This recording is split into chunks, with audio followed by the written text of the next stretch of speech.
بسم اللہ الرحمن الرحیم وما آتاکم الرسول فخذوہ وما نہاکم عنہ فانتہوا۔ اور جو کچھ تمہیں رسول عطا فرمائیں وہ لو، اور جس سے منع فرمائیں اس سے باز رہو۔ درس حدیث اشرت علومات، حدیث نمبر 1، کتاب الایمان۔ حضرت عمر بن خطاب رضی اللہ تعالیٰ عنہ سے روایت ہے، فرماتے ہیں ایک دن ہم لوگ حضور اکرم صلی اللہ علیہ وآلہ وسلم کی خدمت اقدس میں حاضر تھے کہ ایک شخص ہم پر نمودار ہوا جس کے کپڑے نہایت سفید اور بال سخت سیاہ تھے۔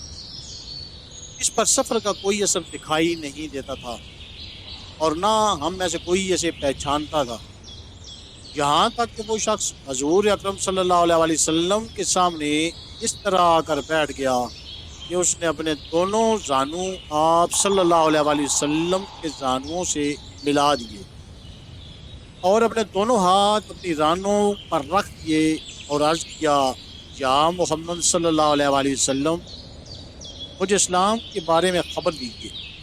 آپ صلی اللہ علیہ وآلہ وسلم نے فرمایا، اسلام یہ ہے کہ تو اس حقیقت کی گواہی دے کہ اللہ تعالیٰ کے سوا کوئی معبود نہیں، اور یہ کہ محمد صلی اللہ علیہ وآلہ وسلم اللہ کے رسول ہے، اور یہ کہ تو پابندی کے ساتھ مصنون طریقہ سے نماز ادا کرے اور زکوٰۃ دے، رمضان شریف کے روزے رکھے اور طاقت و استطاعت ہونے کی صورت میں بیت اللہ شریف کا حج کرے۔ اس شخص نے یہ سن کر کہا، آپ نے سچ فرمایا ہے۔ ہمیں اس کی بات سے تعجب ہوا کہ آپ صلی اللہ علیہ وآلہ وسلم سے سوال بھی کرتا ہے اور آپ صلی اللہ علیہ وآلہ وسلم کی تصدیق بھی کرتا ہے۔ پھر اس نے کہا، آپ صلی اللہ علیہ وآلہ وسلم، مجھے ایمان کے متعلق بھی بتائیں کہ وہ کیا ہے۔ آپ صلی اللہ علیہ وآلہ وسلم نے فرمایا، ایمان یہ ہے کہ اللہ تعالیٰ پر، اس کے فرشتوں اور رسولوں پر اور روز قیامت پر ایمان لائے اور اس کی اچھی بری تقدیر پر ایمان لائے۔ اس نے کہا، آپ صلی اللہ علیہ وسلم نے درست فرمایا ہے۔ پھر اس نے عرض کیا، مجھے احسان کے بارے میں بتائیں کہ وہ کیا ہے۔ آپ صلی اللہ علیہ وآلہ وسلم نے فرمایا، احسان کا مرتبہ یہ ہے کہ تو خدا تعالیٰ کی اس طرح عبادت کرے گویا اسے دیکھ رہا، اور احسان کا کم درجہ یہ ہے کہ اگر تو اسے نہیں دیکھ رہا تو کم از کم تیرا یہ یقین ہو کہ وہ تجھے دیکھ رہا ہے۔ اس نے پھر سوال کیا، قیامت کے بارے میں مجھے بتائیں کہ کب واقع ہوگی۔ آپ صلی اللہ علیہ وسلم نے فرمایا، قیامت کے متعلق جس سے سوال کیا گیا ہے وہ سوال کرنے والے سے زیادہ علم نہیں رکھتا۔ اس پر اس نے کہا، مجھے اس کی علامات ہی بتائیے۔ آپ صلی اللہ علیہ وسلم نے فرمایا، قیامت کی علامتوں میں سے یہ ہے کہ لونڈی اپنا مالک کو مربی جنیں گی، اور یہ کہ تو دیکھے کہ برہنہ جسم، بکریاں چرانے والے اور تنگ دست لوگوں کی مالی حالت یہ ہو جائے گی کہ وہ مکانات کی تعمیر و آرائش میں فخر و تکبر کے طور پر ایک دوسرے سے آگے بڑھنے میں کوشش کریں گے۔ حضرت عمر رضی اللہ تعالیٰ عنہ فرماتے ہیں، پھر وہ شخص چلا گیا اور میں اس کے جانے کے بعد کافی دیر خاموش رہا۔ پھر حضور اکرم صلی اللہ علیہ وسلم نے خود ہی مجھے فرمایا، اے عمر، جانتا ہے یہ سائل کون تھا؟ میں نے عرض کی، اللہ اور اس کا رسول بہتر جانتا ہے۔ فرمایا، بے شک وہ جبرائیل تھا، تمہیں تمہارا دین سکھلانے کے لیے آیا تھا۔ اسے مسلم نے روایت کیا، اور حضرت ابو ہریرہ رضی اللہ تعالیٰ عنہ نے اس سے کچھ مختلف الفاظ سے یہ حدیث روایت کی ہے۔ اس میں اس طرح ہے، اور تو دیکھے گا ننگے پاؤں، ننگے جسم، پیر اور گنگے لوگوں کو زمین کے بادشاہ قیامت کا علم ان 5 علوم میں سے ہے جن اللہ تعالیٰ کے سوا کوئی نہیں جانتا۔ پھر آپ صلی اللہ علیہ وسلم نے سورہ لقمان کی آخری آیت مبارکہ پڑھی۔ یہ حدیث متفق علیہ۔ حدیث نمبر 2، حضرت عبداللہ بن عمر رضی اللہ تعالیٰ عنہ سے روایت ہے، انہوں نے کہا کہ رسول اللہ صلی اللہ علیہ وسلم نے فرمایا، اسلام کی بنیاد 5 چیزوں پر رکھی گئی ہے۔ اس بات کی گواہی دینا کہ اللہ تعالیٰ کے سوا کوئی معبود برحق نہیں، اور یہ کہ محمد صلی اللہ علیہ وسلم اللہ کے رسول ہیں، اور نماز قائم کرنا، زکوٰۃ دینا، بیت اللہ کا حج کرنا، اور رمضان شریف کے روزے رکھیں۔ یہ حدیث متفق ہے۔ حدیث نمبر 3، روایت ہے حضرت ابو ہریرہ رضی اللہ تعالیٰ عنہ سے کہا کہ فرمایا رسول اللہ صلی اللہ علیہ وسلم نے ایمان 70 اور چند شاخوں پر مشتمل ہے، ان میں سب سے افضل مشبہ کلمہ لا الہ الا اللہ کہنا، اور سب سے نچلا شعبہ راستے سے تکلیف دہ چیز کا دور کرنا ہے، اور شرم و حیا ایمان کا ایک شعبہ ہے۔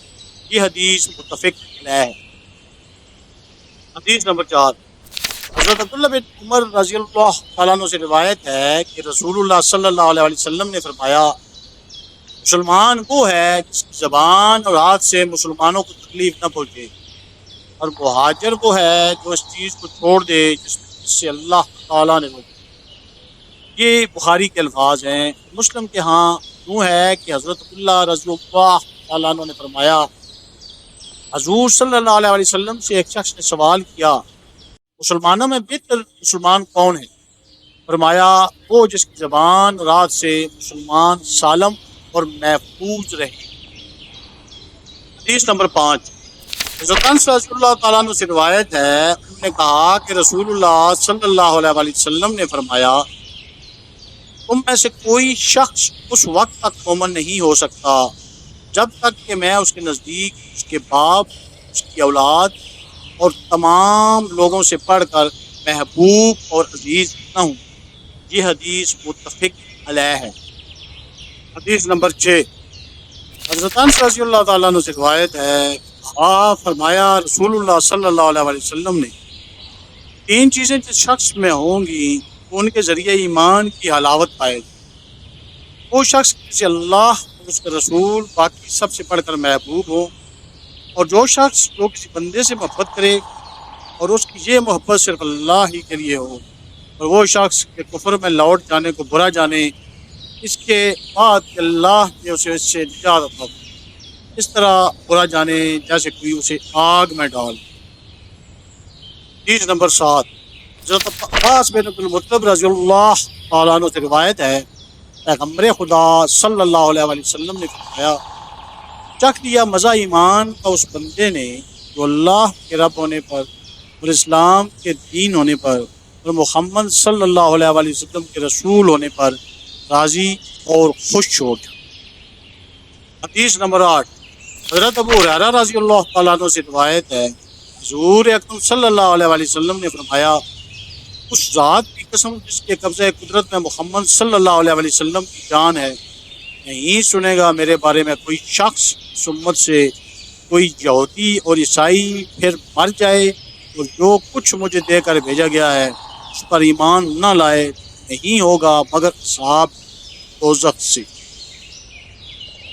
حدیث نمبر 9، حضرت ابو موسیٰ اشعری رضی اللہ تعالیٰ عنہ سے روایت ہے کہ حضور نبی کریم صلی اللہ علیہ وسلم نے فرمایا 3 آدمیوں کو 2 اجر و ثواب ملے گا۔ ایک وہ آدمی جو اہل کتاب میں سے ہو، اپنے نبی پر ایمان لایا اور محمد صلی اللہ علیہ وسلم پر بھی ایمان لایا۔ دوسرا غلام جس نے اللہ کا حق ادا کیا اور اپنے مالکوں کا حق بھی ادا کیا۔ تیسرا وہ شخص جس کی ملک میں لونڈی ہو، جس سے صحبت و نجامت کرے، پھر اس کی بہت اچھی تربیت کی اور اسلامی احکام اور آداب معاشرت کی نہایت اچھی تعلیم کی، پھر اسے آزاد کر کے اسے نکاح کر لیا، تو ایسے شخص کو 2 اجر و ثواب ملے گا۔ حدیث نمبر 10، حضرت ابن عمر رضی اللہ تعالیٰ عنہ سے روایت ہے کہ رسول اللہ صلی اللہ علیہ وسلم نے فرمایا مجھے حکم دیا گیا ہے کہ لوگوں سے جہاد کروں یہاں تک کہ وہ گواہی دیں کہ اللہ تعالیٰ کے سوا کوئی معبود برحق نہیں، اور یہ کہ محمد صلی اللہ علیہ وسلم اللہ کے رسول ہے، نماز قائم کریں اور زکوٰۃ دیں۔ جب لوگ ایسا کر لیں تو محفوظ کر لیے انہوں نے مجھ سے اپنے خون اور اپنے مال مگر اسلام کے حق کے لیے، اور ان کا حساب اللہ کے ذمے ہے۔ متفق علیہ، مگر مسلم نے اللہ بحق الاسلام کا لفظ ذکر نہیں کیا۔